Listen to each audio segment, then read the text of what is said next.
First പ്രോബ്ലത്തിന്റെ continuation എന്ന രീതിയിൽ ഞാൻ ഈ പ്രോബ്ലം ചെയ്യുന്നു. ഈ പ്രോബ്ലത്തിൽ നോക്കുക, നമുക്ക് ലിമിറ്റ് തന്നിട്ടുണ്ട്. ഇവിടെ സെക്കൻഡ് ഇന്റഗ്രൽ ലിമിറ്റ് തന്നിട്ടുണ്ട്. 0യും പൈയും ആണ്. കോൺസ്റ്റന്റ് ലിമിറ്റ്സ് ആണ്, അതുകൊണ്ട് പേടിക്കാനൊന്നുമില്ല. 0യും കോൺസ്റ്റന്റ് ആണ്, പൈയും കോൺസ്റ്റന്റ് ആണ്. ഫസ്റ്റ് ഇന്റഗ്രലിൽ എപ്പോഴും കോൺസ്റ്റന്റ് ലിമിറ്റ്സ് ആയിരിക്കും, ഒരിക്കലും വേരിയബിൾ ലിമിറ്റ് വരില്ല. സെക്കൻഡ് ഇന്റഗ്രലിൽ വേരിയബിൾ ലിമിറ്റ് വന്നേക്കാം, പക്ഷെ എനിവേ ഇവിടെ വേരിയബിൾ ലിമിറ്റ് വന്നിട്ടില്ല, അതുകൊണ്ട് പേടിക്കാനൊന്നുമില്ല. ഇത് കോൺസ്റ്റന്റ് ലിമിറ്റ്സ് ആണ്, 0യും പൈയും. അങ്ങനെ വരുമ്പോൾ തന്നിരിക്കുന്ന ഓർഡറിൽ തന്നെ പ്രോബ്ലം ചെയ്യുക. ഓക്കെ, ഓർഡർ മാറ്റാതെ തന്നിരിക്കുന്ന ഓർഡറിൽ തന്നെ പ്രോബ്ലം ചെയ്യുക. ക്വസ്റ്റ്യൻ ഞാൻ ഇങ്ങനെ മാറ്റി എഴുതുന്നു. Double integral sine x cos y d y d x. Y കഴിഞ്ഞാണ് എക്സ് വന്നിരിക്കുന്നത്, അപ്പോൾ റിവേഴ്സ് ഓർഡറിൽ വേണം ഇവിടെ ലിമിറ്റ് കൊടുക്കാൻ. ഇവിടെ ഡി വൈ കഴിഞ്ഞ് ഡി എക്സ് വരുമ്പോൾ, അതായത് വൈ കഴിഞ്ഞ് എക്സ്, വൈയുടെ ഒരു ഇൻഡിക്കേറ്റർ കഴിഞ്ഞ് എക്സിന് ഇൻഡിക്കേറ്റർ വരുമ്പോൾ റിവേഴ്സ് ഓർഡർ. എക്സ് കഴിഞ്ഞ് വൈയുടെ ലിമിറ്റ് വേണം ഇവിടെ എഴുതാൻ. ആദ്യം എക്സിന് ലിമിറ്റ് എഴുതുക 0 to π/2. രണ്ടാമത് വൈയുടെ ലിമിറ്റ് എഴുതുക 0 to π. രണ്ടാമത്തെ ഇന്റഗ്രലിൽ വേരിയബിൾ ഉണ്ടെങ്കിൽ അത് വേറെ കഥയാണ്. രണ്ടാമത്തെ ഇന്റഗ്രൽ വേരിയബിൾ ഇല്ല എങ്കിൽ, കോൺസ്റ്റൻസ് മാത്രമേ ഉള്ളൂ എങ്കിൽ, തന്നിരിക്കുന്ന ഓർഡറിൽ ഡി വൈ ഡി എക്സിന് ഡി വൈ ഡി എക്സ് തന്നെ പ്രോബ്ലം ചെയ്യണം. ഡി എക്സ് ഡി വൈ എങ്കിൽ ഡി എക്സ് ഡി വൈയിൽ തന്നെ പ്രോബ്ലം ചെയ്യണം. തന്നിരിക്കുന്ന ഓർഡറിൽ തന്നെ പ്രോബ്ലം ചെയ്യണം. ഓക്കെ, ഓർഡർ മാറ്റി ചെയ്യരുത്. അപ്പൊ ഇവിടെ ഡി വൈ ഡി എക്സ് ആണെങ്കിൽ ഇവിടുത്തെ റിവേഴ്സ് ഓർഡറിലാണ് ഇവിടുത്തെ ലിമിറ്റ് വരിക. വൈ കഴിഞ്ഞ് എക്സ് ആയതുകൊണ്ട് ഇവിടെ എക്സ് കഴിഞ്ഞ് വൈ. നേരത്തെ കണ്ടതുപോലെ തന്നെ രണ്ട് ഇന്റഗ്രൽസിന് ഇടയ്ക്ക് കൂടി ഒരു സ്ക്വയർ ബ്രാക്കറ്റ്, രണ്ട് ഇൻഡിക്കേറ്റേഴ്സ് ഡി വൈ ഡി എക്സിന് ഇടയ്ക്ക് കൂടി ഒരു സ്ക്വയർ ബ്രാക്കറ്റ്. അത് നമുക്ക് റൈറ്റ് സൈഡിൽ മാറ്റി ചെയ്യാം.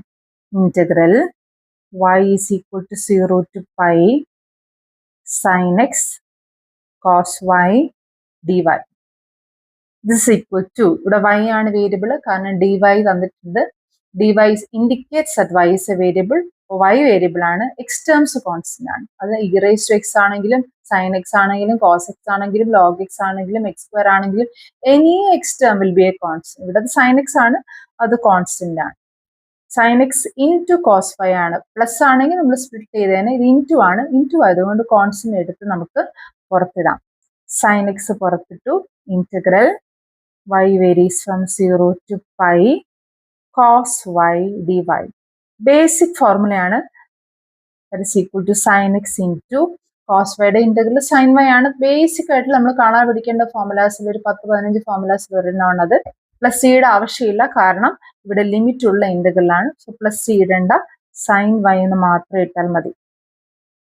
കോസ് വൈയുടെ ഇന്റഗ്രൽ സൈൻ വൈ, ലിമിറ്റ് കൊടുക്കുക, lower limit 0, upper limit π, which is equal to sine x into ഒരു ബ്രാക്കറ്റ് ഇടുക, അപ്പർ ലിമിറ്റ് സൈൻ വൈ ആണ് വേരിയബിൾ, കാരണം ഡി വൈ ആയിരുന്നു indicator, y is a variable. അപ്പോൾ സൈൻ വൈയുടെ സ്ഥാനത്ത് π കൊടുക്കുക, മൈനസ് ലോവർ ലിമിറ്റ് സൈൻ വൈയുടെ സ്ഥാനത്ത് 0 കൊടുക്കുക.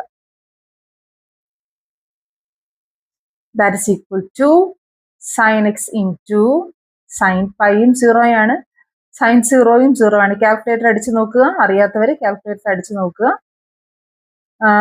That is sine x into 0 is equal to 0. ഇവിടെ സബ്സ്റ്റിറ്റ്യൂട്ട് ചെയ്യാം. This is equal to integral x varies from 0 to π/2. ഈ ബ്രാക്കറ്റിന് പകരം നമുക്ക് 0 നമുക്ക് സബ്സ്റ്റിറ്റ്യൂട്ട് ചെയ്യാൻ പറ്റുള്ളൂ. ചെയ്തപ്പോൾ 0 ആണ് കിട്ടിയത്. 0 dx which is equal to 0 1 പുറത്തെടുക്കുക, 0 ഇൻറ്റു ഇന്റഗ്രൽ dx. 0 ഇൻറ്റു എന്ത് തന്നെയാണെങ്കിലും 0 ആണല്ലോ, അപ്പോൾ ആൻസർ 0. Final answer 0. അവിടെ ലിമിറ്റ് കൊടുക്കേണ്ട ആവശ്യം പോലും വരുന്നില്ല, കാരണം ഇന്റഗ്രൽ 0 ആണ്. അപ്പോൾ ഇന്റഗ്രൽ 0 dx ആണെങ്കിൽ 0 പുറത്തെടുക്കുമ്പോൾ 0 ഇൻറ്റു ഇന്റഗ്രൽ dx. 0 ഇൻറ്റു എന്ത് തന്നെയാണെങ്കിലും അത് 0 തന്നെയാണ്. Okay, so the answer 0. ഇങ്ങനെയാണ് ചെയ്യുന്നത്. അപ്പോൾ ഇവിടെ നമുക്ക് രണ്ടാമത്തെ ഇന്റഗ്രൽ കോൺസ്റ്റന്റ് ആയതുകൊണ്ട് തന്നിരിക്കുന്ന ഓർഡർ തന്നെ ചെയ്യുക. രണ്ടാമത്തെ ഇന്റഗ്രൽ വേരിയബിൾ ആണെങ്കിൽ അതിന് മുൻതൂക്കം കൊടുക്കണം. അതെന്താ വേണ്ടത് ഞാൻ അടുത്ത പ്രോബ്ലത്തിൽ പറയാം.